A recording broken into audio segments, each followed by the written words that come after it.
Shalom, welcome to the Jewish View. My name is Rabbi Nachman Simon with the Chabados of Delmar, together with my co-host, Mark Warner, Joe, statewide news service, jbiztechphilly.com. And as you can see here, columnist for the Jewish Press. Right, and I'm having a lot of fun with all three assignments. And the column in the Jewish Press is called Albany Beat. And this is the column, the latest column is about pay raises with legislators and for the administration commissioners. So, I have a lot of fun writing about a lot of different topics. And someone who's with us is a writer in his own right, Steve Lobel, author of Failing My Way to Success. Welcome to the Jewish View, Steve. I've known you in the Albany community for decades. Decades is right, yes. And you haven't changed. So. Wow, thank you. Flattery will get you everywhere. Okay. Well, welcome to the Jewish View. I think that this is a very interesting book, and we're looking forward to talking to you over here. Yeah, you failed in business. I mean, it seems like from the theme. I have indeed, yes. Really? In business and in other aspects of life, but the failure is part of all of our lives. And the book really came out of a series of lectures that I was doing. It started with undergrad students learning about entrepreneurship at UAlbany.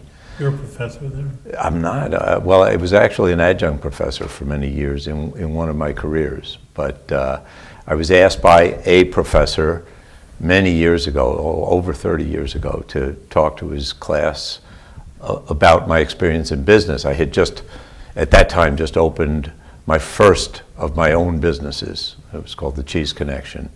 And he was a customer and liked what we were doing and asked me to talk to his class. So I liked what you were doing too at the Cheese Connection. So what, was that a failure, the Cheese Connection? It was not, actually. In its first iteration, a lot of people went there to think, well, that was that particular career lasted 11 years, and it was an iteration of multiple stores. We started out with a tiny store in downtown Albany, then expanded the year later to a larger store in Stuyvesant Plaza, and then ultimately an even larger store in Stuyvesant Plaza called Cowan and Lobel, 1988. And who was Cowan was an angel investor who was also a customer of the store and liked what we were doing, and he had a very positive business event in his life and sold a business he had developed and was sitting on lots of money.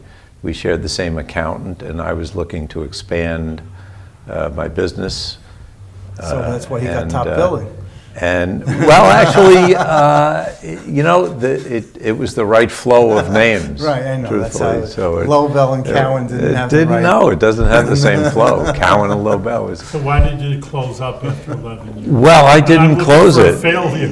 Well, there were many failures along the way. I mean, I had to remortgage my house 3 times to keep the business alive. It was not a straight line to success. In other words, my first investor in the first Cheese Connection bailed out on me within the first year of operations, and we had to scramble to keep the company alive and realized we were in the wrong location in downtown Albany, and then had an opportunity to move to Stuyvesant Plaza, and I couldn't find a bank to finance me, and we went through a lot of process to get some financing for that, and we built that store, and then it wasn't operating profitably, so I had to learn how to not just how to market and market the product that we sold, but I had to change how we did business, and I had to learn finance that I wasn't really knowledgeable about, and it was a long, hard struggle to get to the point where then Cowan came along with lots of money and ideas to build a great business, and we did together. His money and my ideas and my creativity, and we built a very large and what was known as very successful store for many years. But the partnership failed after only 2.5 years. So just imagine this. I started a business from scratch. I put my blood, sweat, and tears into it and all my life savings. And we built it and we got it established. I actually got fired from my day job.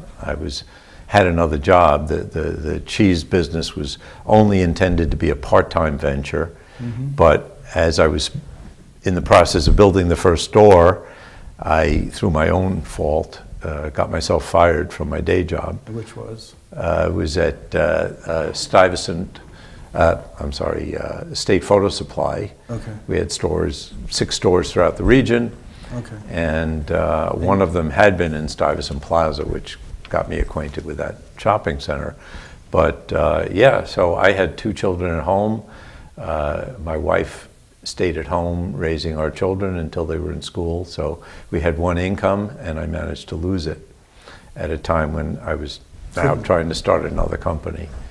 And is that when you declared bankruptcy? Or? No, that came many years later. Actually, the food business was quite ultimately successful, but there were aspects of it that involved failure along the way. So I built it on my own. I attracted some investment, and it took us about 8 years to really get the business to where it was operating profitably. Then Cowan came along with lots of money and invested in us, and we built this magnificent store.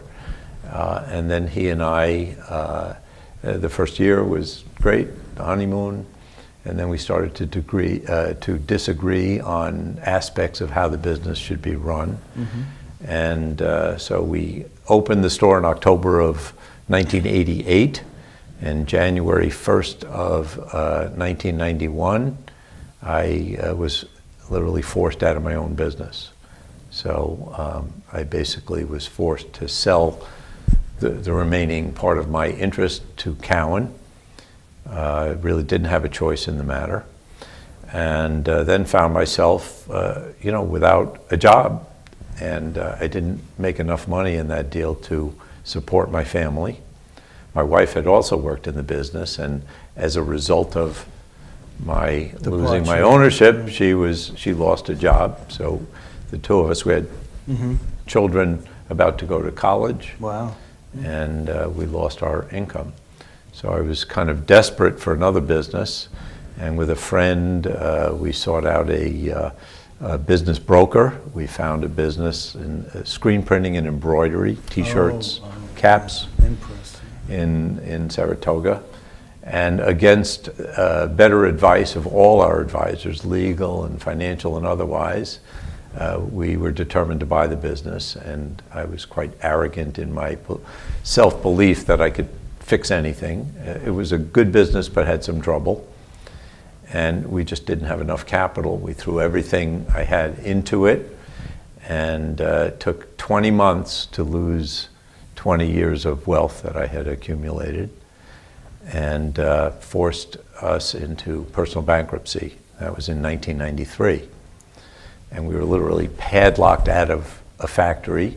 18 people sadly lost their jobs in Wilton. Felt very badly about that.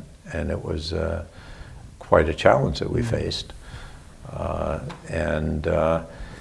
Within 3 weeks of being padlocked out of the factory, and our business, and being forced into this terrible financial trauma, I talked Pat Swigert, the president of the State University of New York, into considering me as their first ever director of marketing. Oh. Because I had been very active. I'm an alum of the University at Albany. That's where I met my beautiful wife, Vivian, and had very warm regard and high regard for the University at Albany. I was also on their foundation board, so I knew a lot of the players. And I realized in those days that the university did not have the full respect of the business community for many different reasons, too complex to get into. But I thought that I could be an effective liaison between the business community and the University at Albany. Now, why'd you go? Now, Patrick Swigert, he was president. He was president at UAlbany at the time. That's correct. Okay, not chancellor, but he was president. He was president of State University of New York at Albany, the Albany campus. Right. Yeah. So that's where you were head of marketing for the UAlbany campus. Basically, we invented a position. Right. There was no such position. Right. But I'm just saying it wasn't for the whole SUNY system. No, it was just for that campus. That campus. This area, right. That's right. Oh, that's very interesting. That gave me a very interesting opportunity. First of all, it was a warm and nurturing place to be. On my bucket list was teaching at the college level, because I love to teach. And how old were you when you were when you convinced him to? I was born in 1948, so that was 1993. So okay, do the math. I was late 40s. Late 40, 45. Or something. Yeah, late 40s when that happened, and literally totally bankrupt. I mean, we were penniless. We managed to keep our home only because I had 3 mortgages on the house, and there was no equity left in it. We were in dire straits. The job at the university provided, number one, a reasonable income for me, but even more than that, it enabled me to recover lost self-esteem. That was really a devastating loss to me personally.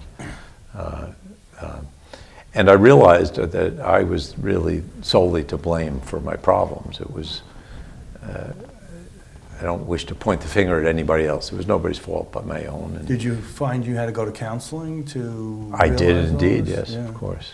Yes. And how did that help you? Was that something that considerably, got you yes, it got me okay. through. I've had the great benefit of assistance from many different mentors. I have one now, Marvin Friedman, who's been a great friend and mentor for over 40 years. Now a colleague. I ultimately joined his insurance agency.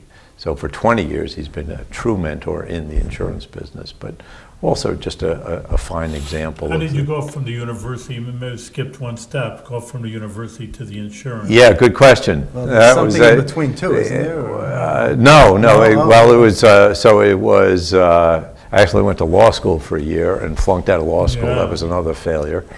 Then I did the 9 years with State Photo Supply, then opened the Cheese Connection and built it into Cowan and Lobel, then Impress, which was the screen printing business, and from there went to the University at Albany, where I started as the interim director of marketing, and that led to an opportunity to become the director of Alumni Affairs, and I took advantage of that role, and that was a terrific role. I got to work with over 100,000 alumni and alumnae from the University at Albany. I had a terrific staff there, and we ran Alumni House, and it was just a great time. I also became an adjunct professor. Were you there just before this current director, or? No, there were several directors before that. I replaced Carol Livingston, who was the director of Alumni Affairs, and then she moved with her husband Who's to in another charge of university. Alumni Affairs now? I should know his name, but I don't. Okay, so I just skipped my mind. So you're still going into the so insurance? because I mean, let me tell you, my image of you has been of only success. Yeah. Okay, I have an image of you as, wow, Cowan and Lobel, great business. Impress, I was impressed. And then, I just, all the backstory was shocking to me when I Yes. heard about it. I mean, because, I said, wow, here's, I looked up to you. I mean, it was one of these things that, because I come from the same mold as you as an entrepreneur. I mean, I started my own business right out of college. I went to University at Albany, and I worked at the Capitol. I did all the reporting on my own and writing and all that. And then all of a sudden, I see what you were doing, and I'm saying, wow, this is great. And then you were involved with, the UAlbany piece, and I was involved with alumni stuff also. Yes. For better or for Sure. worse, but I was involved with that. Yeah. I didn't necessarily. I don't get along well with bureaucracy, and that's. I've why- learned. Yes, we both. I have to still learn, but every day I'm trying to learn. And but I always saw you as someone who was the epitome of success, and it's shocking to you. Yeah, well, because I see you went from, and then you all of a sudden you cropped up at this, at the university, and I was like, wow, it's like.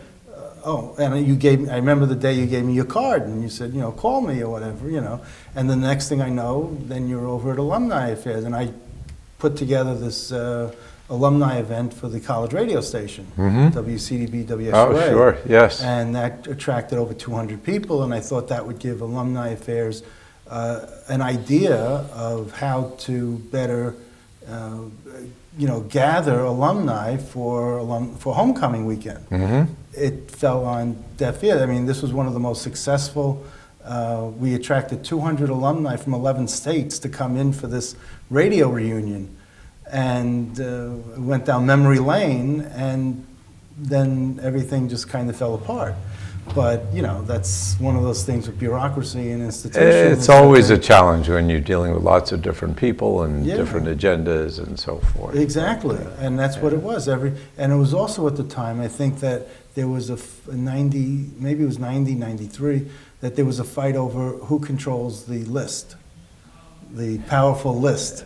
Is it the Alumni Association? Is it the Alumni House? Is it the foundation? Is it, sure, right. And everyone didn't want, they're always afraid, oh, you're fundraising with the same list that we're fundraising at the same time, and they were, territorial about it. Well, at that time, without being apologetic, but the truth of the matter is that fundraising was very new to the State University at Albany, just because of the nature of the way it was built, and it started out as a state teachers college, and there was never an impetus for fundraising. And then when, of course, the State University system was developed, it was funded. Most of their needs were funded by the state legislature, and so there was no history of philanthropic activity amongst alumni. So there was a lot to be learned.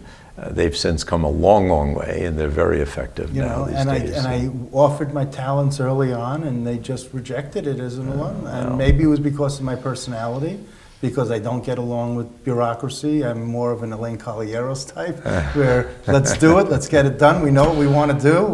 Forget this getting 3 estimates and trying to figure this out, and what's this other garbage here? Well, let's just do it. We got to get it done. And we see the potential results of that kind of challenge. So maybe it was better they rejected me. I stayed out of jail. How did you get into the insurance?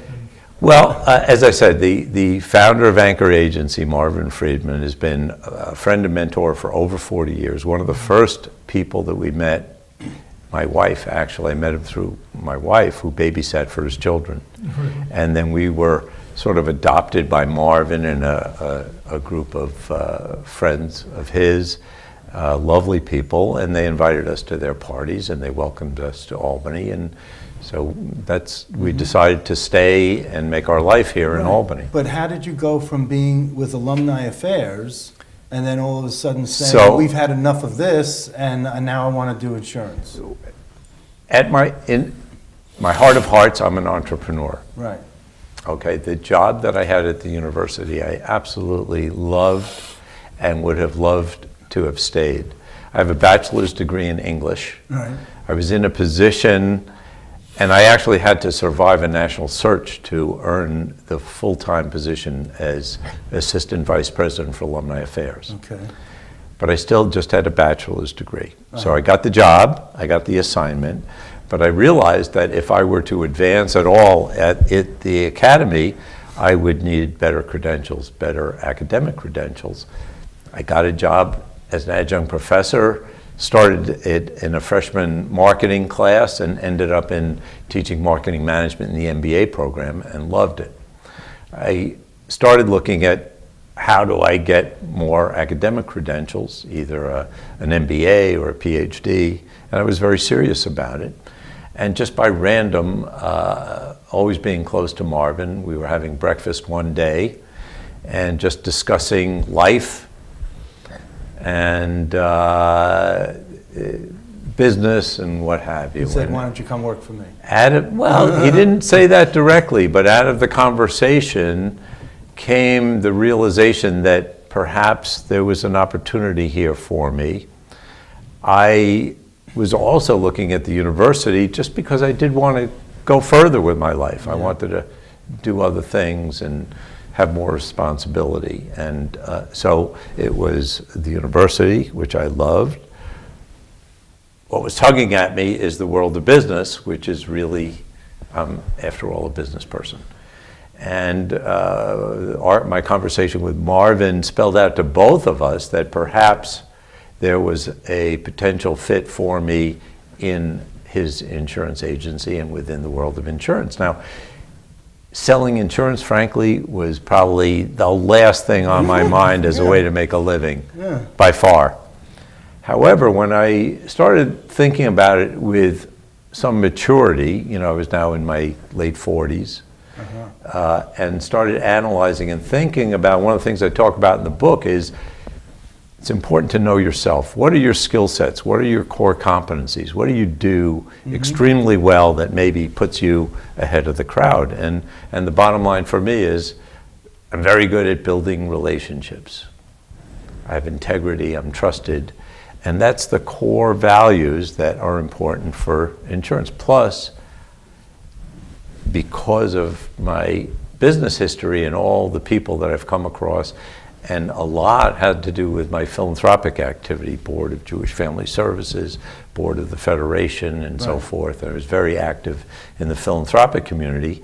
I realized that maybe this has some potential, and following in Marvin's footsteps was something that I felt was perhaps a good path. Which is ironic, because here you are at the bottom of the financial, where you don't have any money in your barrel, in your That's money correct. barrel, and you're with philanthropic agencies on volunteer boards. Yes. Because you have Interesting, time isn't it? to Yes. do it, but you could raise the money for other groups, Absolutely. but not for yourself. That's correct. Yes. And I find that to be And quite to the interesting. credit of everybody in Albany, they really didn't hold my business failure against me. They were very Well, I don't- embracing. Did they know? Absolutely, it was 'Cause very public. I didn't know. Well, I mean, that's one of those things, it was maybe. pretty public. It was was published in the Business in Review? all Business Review, Jewish World. I mean, you have to. It was Jewish World published something negative? well, I'm sorry, about failing? It has to be published. Bankruptcies have to be published in the. No, in the- but those are so small. I mean, you don't Yeah, really but look at yeah, that, no, it was out You know. there, and so yeah, But no, I that always was an looked at, interesting challenge. Like I said, and then when I saw you, heading the Albany Symphony, and how your relationship, you're a member of Congregation Beth Emeth, Yes. so I'm presuming David Allen Miller is there. David Allen Miller. I presume that's how you got to Rabbi know each Speen other. is on the board of the Right. symphony as Yeah. well, and So I'm presuming that's how you made that connection, or whatever, with getting involved with that. well, it actually started with Aside this. from the love of classical music. I was drafted to the symphony board in 1981 by Peter Kumani. So Oh my gosh, I'm sorry you mentioned that name. I was Okay. a child. Well, You know high what? regard. Stephen Mark, Aside from Republican politics, yes, okay. I want to frame this for everybody. I mean, it's a beautiful story, but there's Yes. two incredible lessons that, Please. to summarize, because people go out and they try to do something. Number one, I tried something, I failed. I guess I'm no good, forget it. Absolutely. That's one thing that has to be framed that, listen, you fail and fail. I guess that's the theme of your book, Failing My Way to Success. Correct. But, to way to change you also. It's like, well, I'm going to keep on knocking my head into the wall. If it's not business, then maybe it's university. So maybe change and be adaptive. And because I know I meet a lot of people, and you're not the only one, of course, who's failed. But a lot of people have gone down, and they do get depressed, and there's something. Keep rolling. You're learning from your success. I think that's bring out the common point, the major point for our viewers, because I think it's an incredible lesson that a lot of people have to learn. And that's the key. And actually, you would ask, why would I expose all my failures for the world to see? What's the importance of that? Well, a couple of things. Number one, the true lessons in life for me, and I think for most people, are when you succeed, it's hard to figure out why you succeeded. And sometimes you wonder, am I worthy of the success? Mm-hmm. When you fail, you know every detail, every aspect of what led to that failure. So the true lessons in life for me, and I think for others, are in the failure. The key is to use it as an educational tool. I listened to a speaker once named Zig Ziglar, motivational speaker, and I don't normally listen to a lot of that stuff. But he said one sentence that really made a big difference to me. He said, Failure is an event, it's not a person. And once I could separate myself as a person from the failure as an event, I realized that my path to success, the night we were padlocked out of my factory, I had an anxiety attack. I felt like I was drowning, and it lasted for 8 hours. I thought I would not wake up in the morning. I didn't think I was going to live through the night.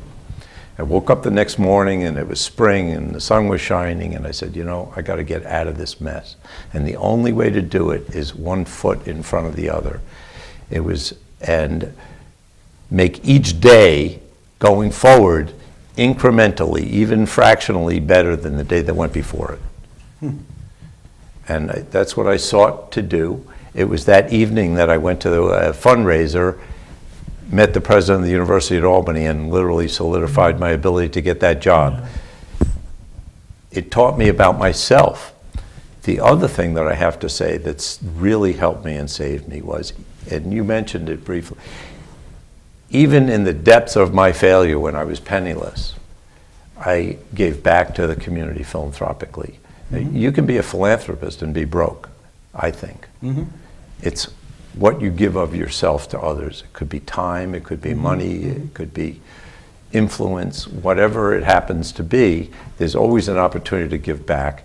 And fundamental to everything I've done was a lesson I learned at Jewish Family Services, which from Anshel Weiss, Tikkun Olam. The whole concept that if you can make the life of one person in this world better, it's the equivalent to saving the world. I really believe in that. That's really incredible what you're saying, and I'm actually going to learn from you. I'm going to, hopefully you didn't copyright everything, because I'm just saying I'm going to use those words, because, you know, people come to a rabbi and a clergyman, and when they're down and out, hopefully they come when they want to be uplifted also in Judaism, but, you know, we are counselors in our own right. But that idea that, you know, I put a little bit word in success is from God, but, you know, you could thank God for success, but failures, you know, they say, well, that's God's fault. But, you know, saying, well, it's really, you know, you have to look at yourself and to see how to change yourself. And, you know, God will help you, but you can't just dump, why did he do this to me, you know? Right. What did you do wrong? So I could never recommend anybody following my path or seeking out any kind of failure, but I can tell you that in a weird sort of way, my failures have been my best assets, because I learned so much about myself, and by, believe it or not, as much as I didn't want to be in the insurance business, it turned out to be the best possible fit for me in terms of my ability to earn a living, a lifestyle that is a very comfortable lifestyle, giving me time and opportunity to do other things.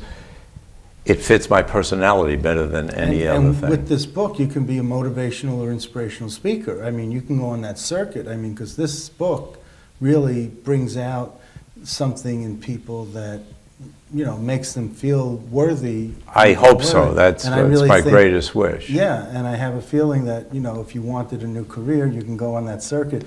But, you know, I always said, look, if you don't have money, give me your time. If you don't have the time, I want your money. And I say that to, you know, when I work for so many groups, and that's what I've always said. You know, I need volunteers. So if you don't have the money, we'll get you into the event, but I want you to come and work for it and volunteer. And people do that. And I get them into the event, because there are a lot of people who buy tickets who don't show up, and I use those tickets to get people into an event for free. Because, well, not necessarily for free, because time is money also. And people do that. So that's how I work on it. I just have one last question for you. What was your style in terms of writing the book?